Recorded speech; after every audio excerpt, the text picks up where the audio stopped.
Hey friends, it's Mel. Welcome back to my kitchen and welcome to another week's What's for Dinners.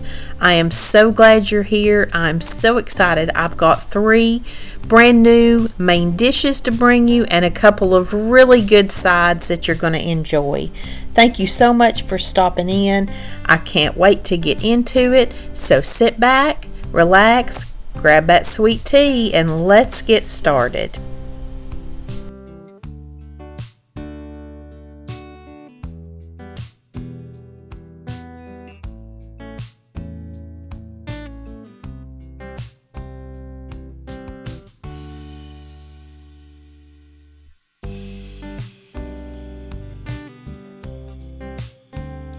The first dish I'm making is a taco bubble up bake, and I already had about a pound of taco meat prepared and frozen, and it dawned on me.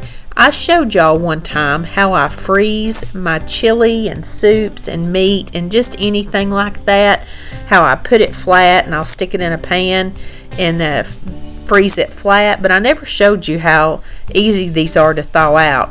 I just fill my sink up with some warm water and I put that big gallon-sized Ziploc bag down in there. I'll just take time about flipping it from one side to the other, and this loosens up and is defrosted in no time. All I've got to do for mine is reheat this in a skillet.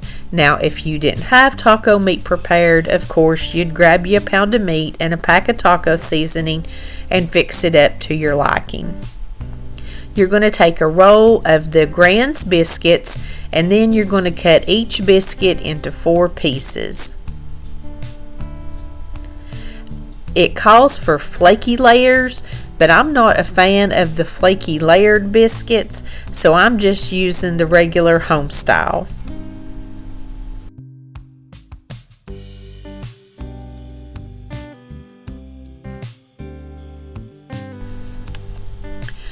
As I cut my biscuits up, I'm just placing them in a very large mixing bowl over to the side because you're just going to mix this whole casserole up in one big bowl before you put it in your dish. I am chopping up just a little bit of green onion to put down in it and a little bit for the topping too.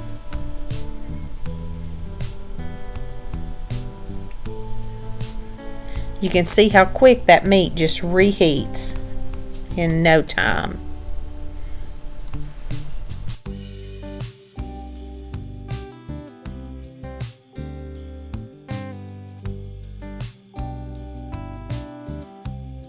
But you do want to drain the grease off, and you're going to throw in a can of black beans. Of course, you want those rinsed and drained.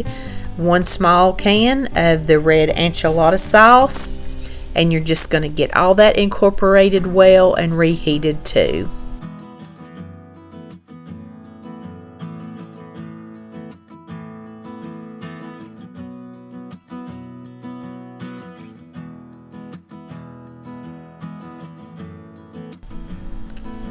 Into your big bowl where you have all of your biscuits cut up, you're going to throw in about a cup of cheese.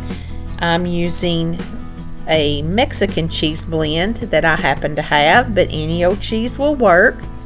I'm throwing in a little bit of the green onion, and then I'm putting in all that mixture that I have had on top of the stove.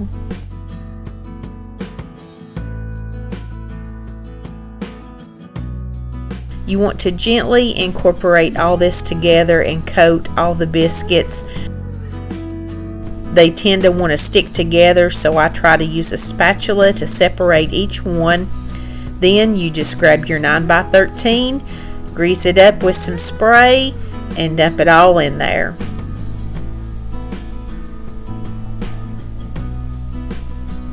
You're going to have your oven preheating to 375 degrees. You're going to put this in for about 20 to 25 minutes until your biscuits are good and golden and all cooked through in there.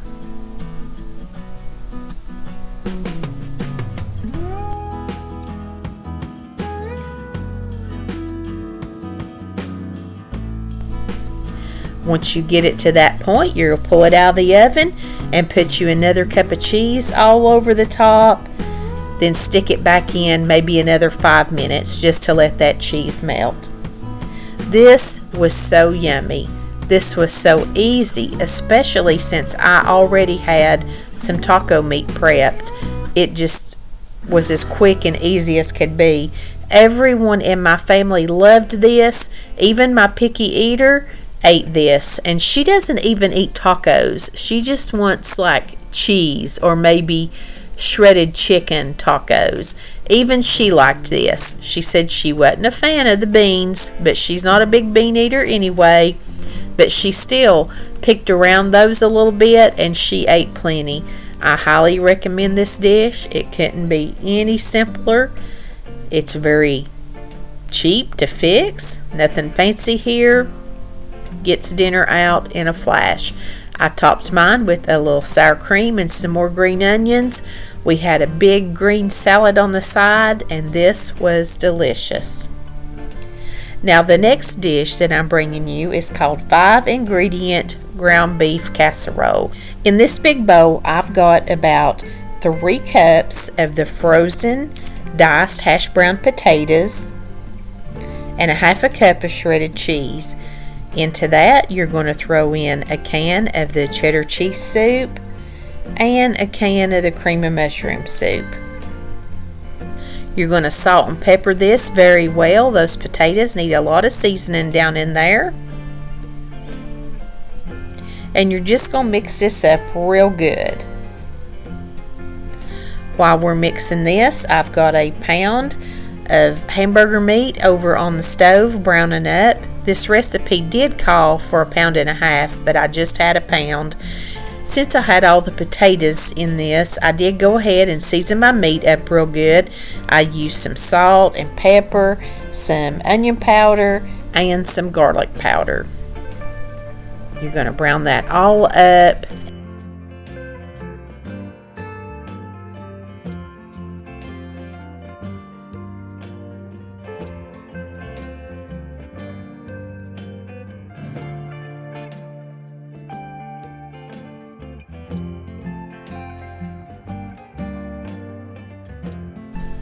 The recipe did not call for onions, but I felt like it needed it when I was standing there cooking it. You're going to drain all your grease off and throw your ground beef over in here and just give everything a good stir and get it mixed up really well.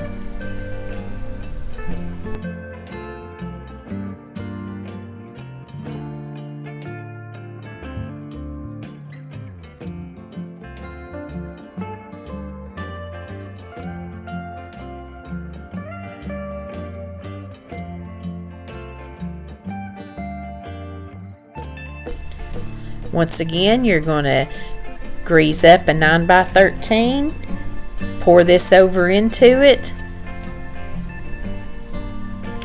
You're going to go ahead and put some more cheese over the top of this. Then you're going to cover it with aluminum foil, put it in that 350-degree oven, and you're going to cook it covered for about 30 minutes. Then you're going to take the cover off and bake it another 30 minutes. I had plenty of time while this was in the oven, so I had some fresh zucchini and a fresh squash. I thought I would just stir fry me some veggies on the side. While I'm chopping these, I just wanted to take a minute and tell you all how much I appreciate you. I have not been doing YouTube for that long, but I tell you what, you guys have made me feel so welcomed. You have blessed me 1,000,000 times over with your friendship and your encouraging words. I am so thoroughly enjoying meeting every one of you, and I just appreciate you so much. But I love it when you all talk to each other in the comments too. This is certainly a community that I am proud to be a part of, and I just wanted to take a minute and say thank you all.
I've just got some olive oil heating up in a skillet here, and I've thrown a pat of butter in it, and I'm just going to throw in that zucchini, squash, and onions. Try to turn everything around and get it coated in that oil so my seasonings will stick to everything. And I'm just going to throw in some salt and pepper, and I've got some of this Badia Complete. I had never even heard of this. I'm bad about just using the same old stuff, and that is one thing that YouTube has been good for me, watching other people. Bethany uses this all the time. If y'all know Budget Bethany, she is always talking about Badia. And I found some at the Dollar Tree just out of the blue, grabbed it, and I love this stuff. I also threw some garlic in there. I about forgot about that.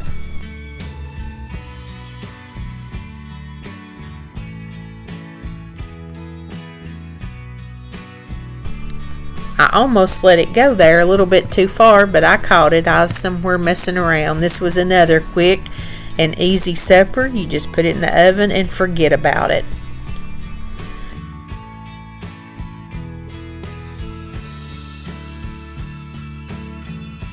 Here comes that casserole out. Now let me tell you what I was thinking when I saw this. I thought, ooh, that don't look good.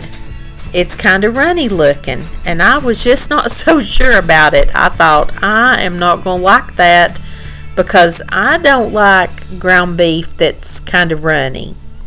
So I thought right then, the next time I make this, I'm going to put more potatoes in it because I didn't have the 1.5 pounds of meat. That might have made a difference, but I thought I would use more potatoes and that would bulk it up. But you can see here when I'm dishing it out, it has set up a little bit. And I will tell you guys, the longer this set, the better it got. And the more I ate of it, the more I liked it. This was a really good dish, and it was so simple. I just threw a little green onions on it. I had some broccoli and cucumbers and carrots with a little dip, and I love zucchini and squash. Now, my picky eater, she liked it okay. My other daughter loved it. My husband said it was good, but he wasn't just saying, oh, he just loved it. But I did like it. It was worth a try to me. The last dish I'm bringing you is something real simple. This is just a quick little marinade. Whenever I made that summer cornbread salad, the dressing on it was barbecue and ranch dressing mixed. And I had forgotten about how good that tastes. And I came up on this on the Plain Chicken website. And this is actually a grilled chicken, but I didn't grill it. And I just mixed up that marinade of equal parts barbecue sauce and ranch dressing. And I just had 3 or 4 chicken breasts there. I put it all in a bowl. I let it marinate just all day. It'd be really good if you let it go overnight. Now, like I said, I was not grilling it. My husband was outside mowing, and I didn't want a bunch of grass flying around and all that kind of stuff. I'm not a griller anyway. But I just threw mine in a skillet. I did throw a little salt and pepper on it just to give it a little something, and wanted to get a little color on it and get it a good little start there and in the skillet on top of the stove. And then I put it in a greased dish. I turned the oven on 400, and I believe I cooked this about 20 minutes.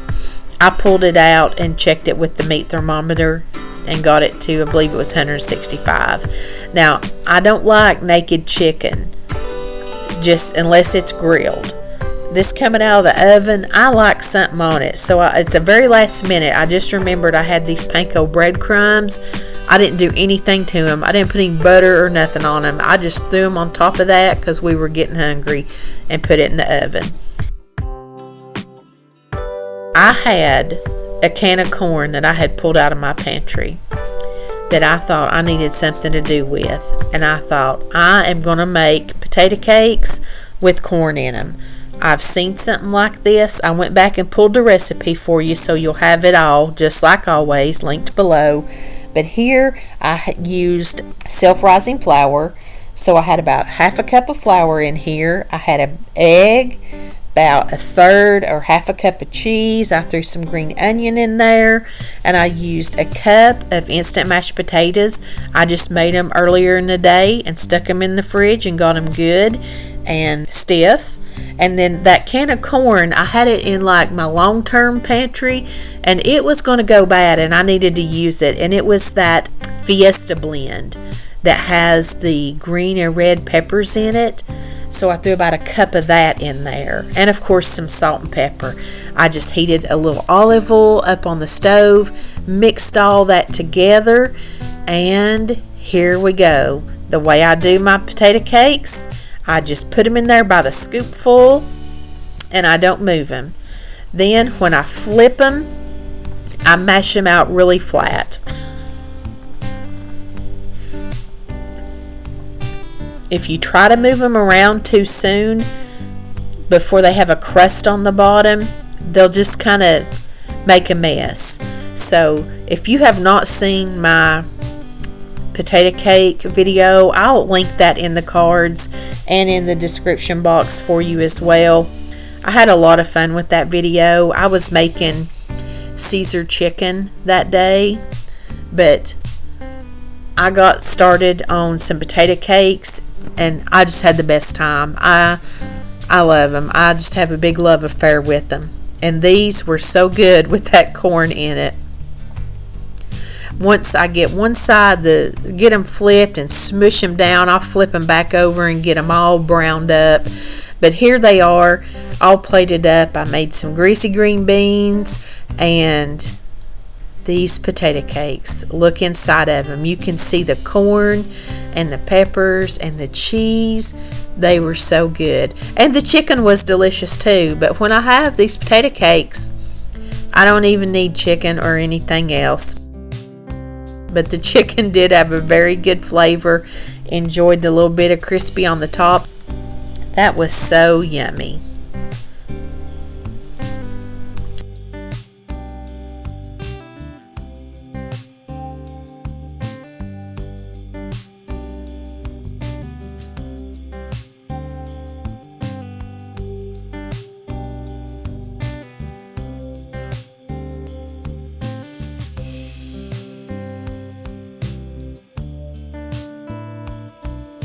And I wanted to share with you just a few clips from another video that I had go up earlier this week on Friday. I was part of a summer fruit collab.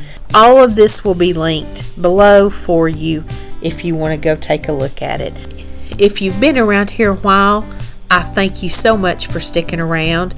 If you're new, I appreciate you stopping by, and I hope you'll stay. I'll see you next Wednesday with another grocery haul and another What's for Dinner on Sunday. It's going to be a special collab, and I know you won't want to miss it. Until then, friends, I send you love from my kitchen.